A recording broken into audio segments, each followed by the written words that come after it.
Hello, and welcome back to Junk Journal July. This is day 11. I'm Wendy from Willa.wanders on Instagram and Willa Workshops on Teachable. And I just want to thank Meg for putting this all together year after year after year. Obviously, we're all lovers of paper, and junk journaling is one way to have fun with paper on a regular basis and find things to do with paper, creative things to do with paper to just help calm our nervous systems and challenge us to create things that we love. And I absolutely love the idea of junk journaling. I'm not exactly sure what the exact definition of a junk journal is, and whether or not what I like to do qualifies as traditional junk journaling.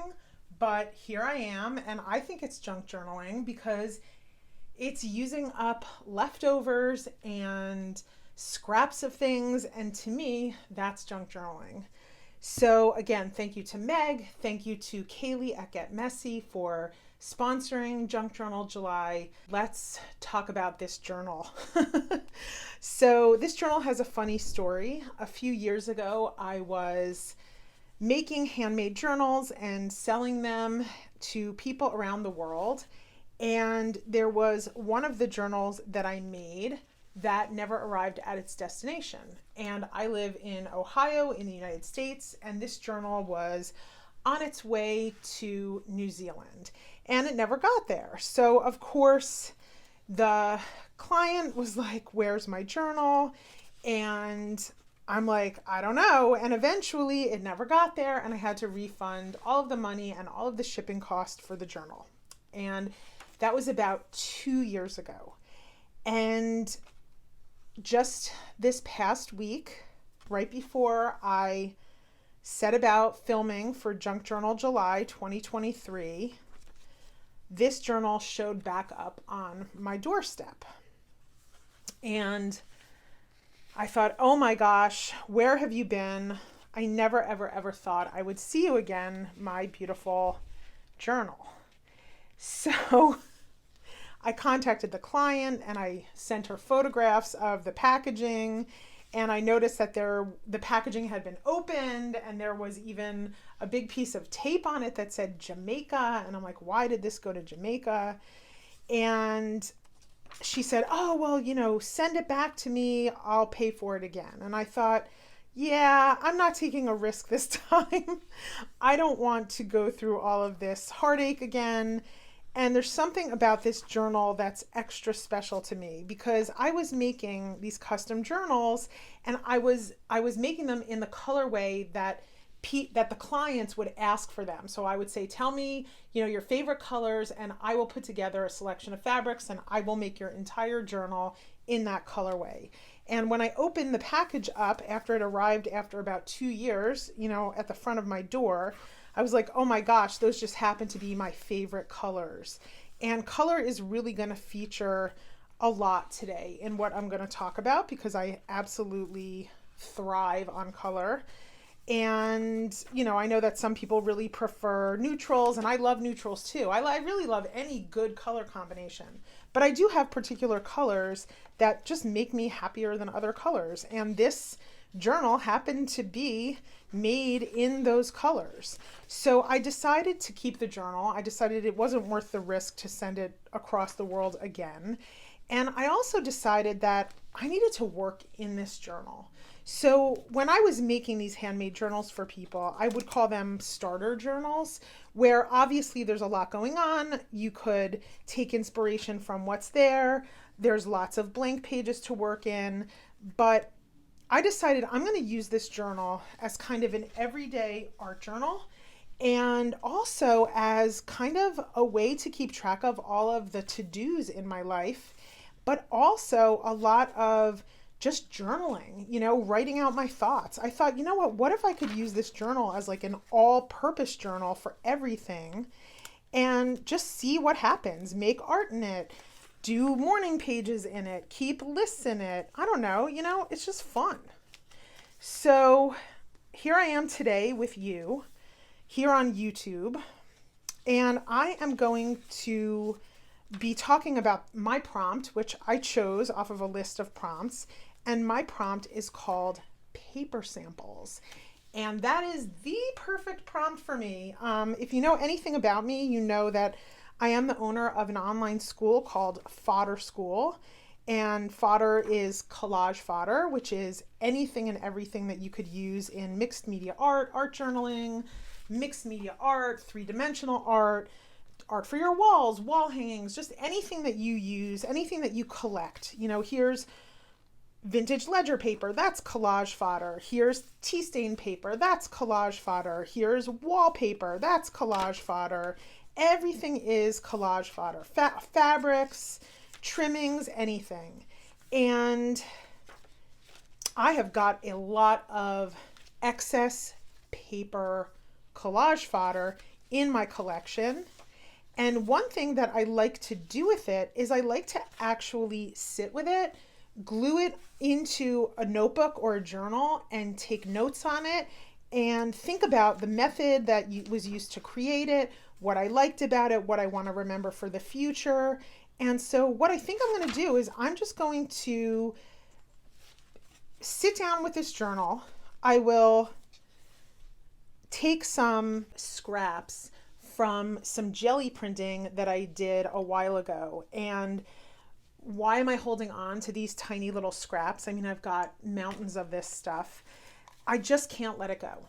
Okay, I'm just going to be honest with you. I can't let this stuff go. Now, sometimes I do let stuff go. I do throw things out. But this pile of scrap was so beautiful to me because of the colors that are in it. Because I guess because they're my favorite colors. So I have like a really hard time just letting go of paper that has my favorite colors on it. But, you know, you got to think about what is this going to be really useful for? Maybe it is time to throw it out. So I've decided that before I go and toss this, I'm going to just make something in my junk journal that records these colors. Oh gosh, these scraps are so gorgeous. You can see how I like the tiniest scraps of paper have the most beautiful things going on in them. And I don't want to give off an impression that, you know, oh, it's so easy to recreate these things, because it's not that easy to recreate them. But at least I can have a recollection of what I once created, and I can savor those textures and those colors. And I won't feel so bad about throwing out all the leftovers if I can at least hold on to some of this. Now, why am I cutting these in specific shapes? The reason I'm cutting them in specific shapes, and normally I wouldn't do something with scraps this small, but this is just what I have here to work with. I'm cutting them sort in rough rectangle square type shapes. And just because I think it will be easier to construct a composition on the page with squares and rectangles. And again, I'm not thinking that these squares and rectangles are going to be perfect in any way. I'm just trying to make my life a little bit easier. I'm trying to make something that's aesthetically pleasing to me. And this is just cutting paper, gluing it down, focusing on something that is very, very easy is actually what I find the most relaxing and the most calming for my nervous system. So if I set out to do something that is too mentally taxing, like trying to reinvent a wheel or trying to create some type of masterpiece, then it might not get me into the flow state that I desire. And why do I want to be in flow state? Well, because flow state absolutely calms my nervous system. It lowers my heart rate. It gets my monkey mind to stop racing. I stop thinking about my long to-do list. I stop thinking about any stresses that I have, and I just get into the zone.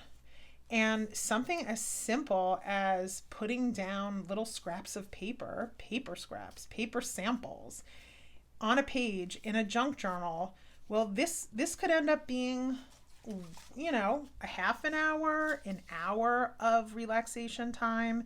It can really end up being quite a relaxing activity. And when I look back on this page someday, I'll remember the project that I created these papers for. It happened to be a fodder school project where I was the teacher and we were creating sets of greeting cards and we did jelly printing.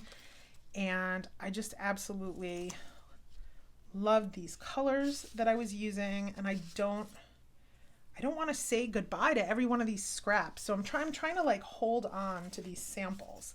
Now, if you don't have jelly printed colorful paper, you may have other paper in your stash that you absolutely love. And maybe you do want to create some type of recorded picture of it, or you just want to document some paper samples in some way. Maybe you've got some wallpaper, some vintage wallpaper that you're going to make something with, but maybe before you make something with it, you just want to kind of like snip off bits of it. And of course, they don't need to be this small. These are really, really, really small little bits, but you can do any size bits.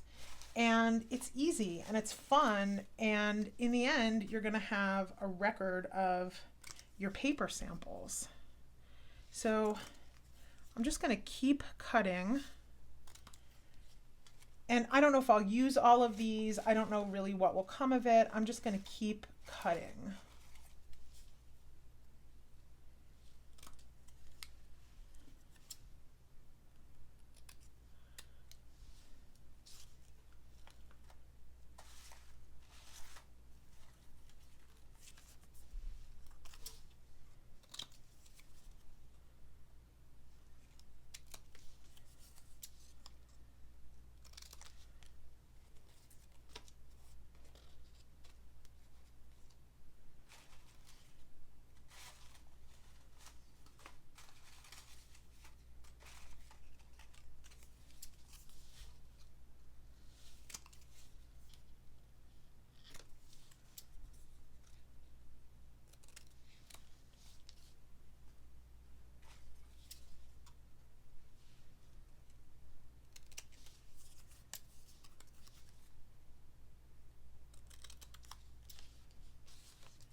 at this point, I don't have any idea if anything interesting or good is going to come out of this, other than I will have a record of these colors and I will have an experience that's relaxing. Will it end up being something pretty, something that makes me feel proud to show another person? I have no idea.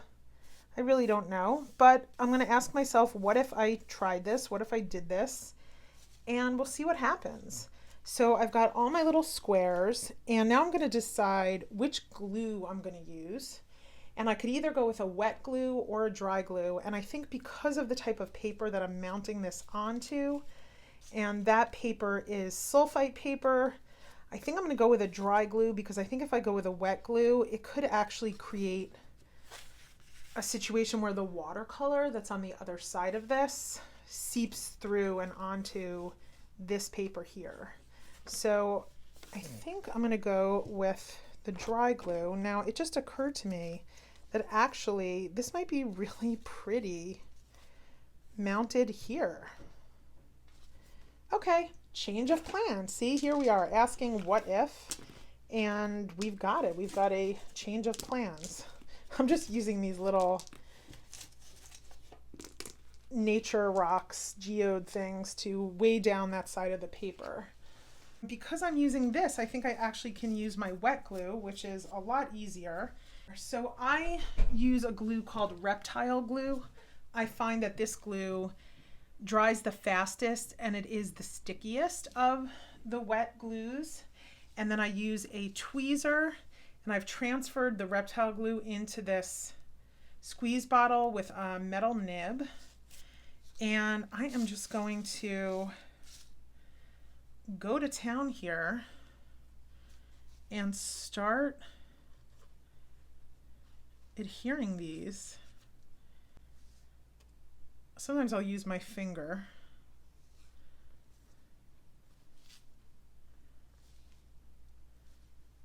And this glue dries really, really fast. And because of the tweezers, I'm not getting my fingers all gluey. So my big question is, when I mount these, am I going to mount them with a little bit of space in between, or am I going to mount them right up? I think I'm going to use a little bit of space. I don't know. I mean, I could be making the wrong decision here. I've never done this before.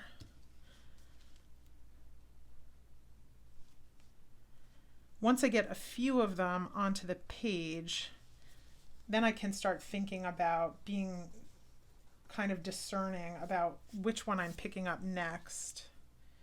Actually, I think I can probably start being discerning right now. And if I want, I can even lay a few down.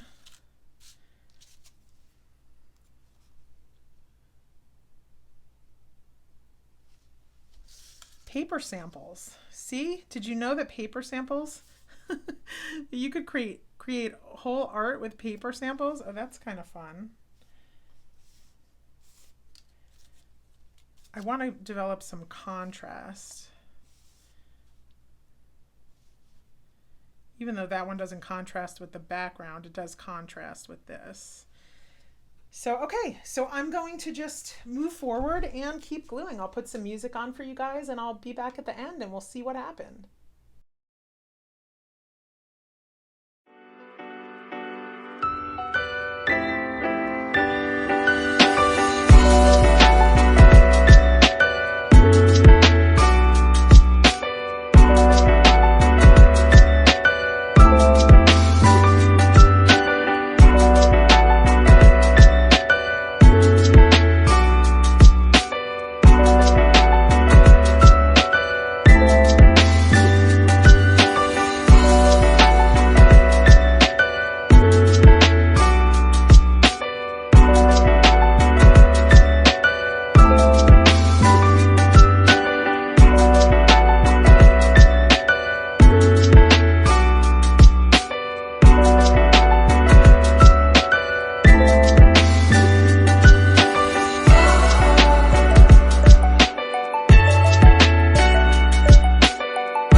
is like a treasure. And that's the reason why I've been holding on to them for months, and it feels like I can't let them go. But maybe after I've put them down on this junk journal page, I can actually let the rest of them go because I won't feel like, okay, I'm never going to see them again. And I imagine that if you are someone who's drawn to junk journaling, that you might also feel this connection to ephemeral items, all sorts of collage items, and maybe this will help let some of them go a little bit, because there's definitely a point where too much is too much, and holding on to every last paper scrap is not practical and not ideal. So maybe making a page of your samples will help you kind of release some of the stuff that, maybe could help clear up your space a little bit. So I love how this is coming together. It's a total joy to me. It was completely relaxing to just sit here for about 30 minutes or 45 minutes and just cut and glue. And I'm just going to get it to the point where I feel like it has kind of a good shape to it. And then I'm going to record around the edge my thoughts about it, because it is my journal. And since it's my journal, I can record my thoughts. I can record the date. I can record why I created this video, who it was for, what my thoughts were, how I felt, and I can just add my writing as a design element. Kind of a last minute addition here. I decided to create a little more depth and layering by connecting some of the pieces with a smaller, thinner piece. And part of the beauty of creating art like this in a journal, as I'm sure you know, is there's no pressure to create anything magnificent. So you just make whatever comes into your mind at the moment. And if it turns into something truly magnificent, it could be something that maybe you'd want to turn into a more formal piece of art. You just never know. You never know what's going to happen here. And if you make enough journal pages, you probably will find a thing or two that might be worth, making a piece of art that's frameable. You just don't know. I don't know if this would ever turn into something, but it could. Who knows? Who knows? You won't know until you try.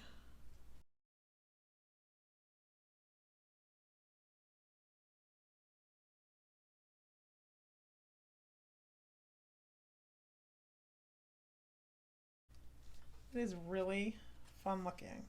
Okay, I could keep going probably. I could probably get to the point where I mess it up. And one thing that I've learned is to stop before you're finished. So I think that's what I'm going to do. I'm going to stop before I feel finished. After I just put this one more piece on. Yeah, I'm going to stop before I'm finished. And that's always going to benefit me with my personality, because I'm sort of like a more is more person, and I can just keep working on something until I do kind of kill it.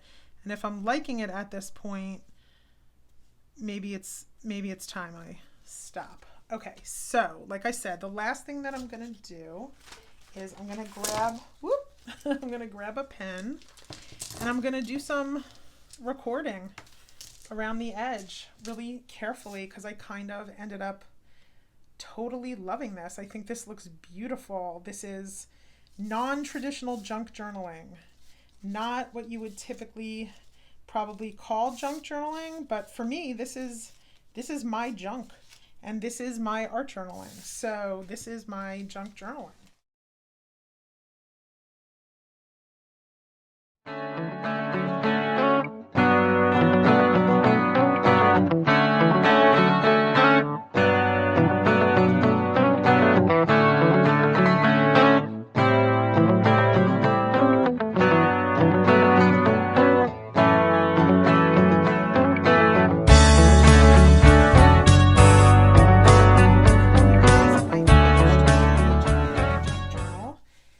And I said, recording paper samples created for Fodder School 2 December lessons and saved here for reference and enjoyment in Junk Journal July 2023, day 11.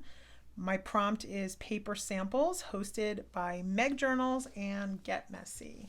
So I hope you enjoyed sharing this time with me and watching how I interpreted this prompt. If you have done this prompt and you want to show me what you did, I would certainly love to see it.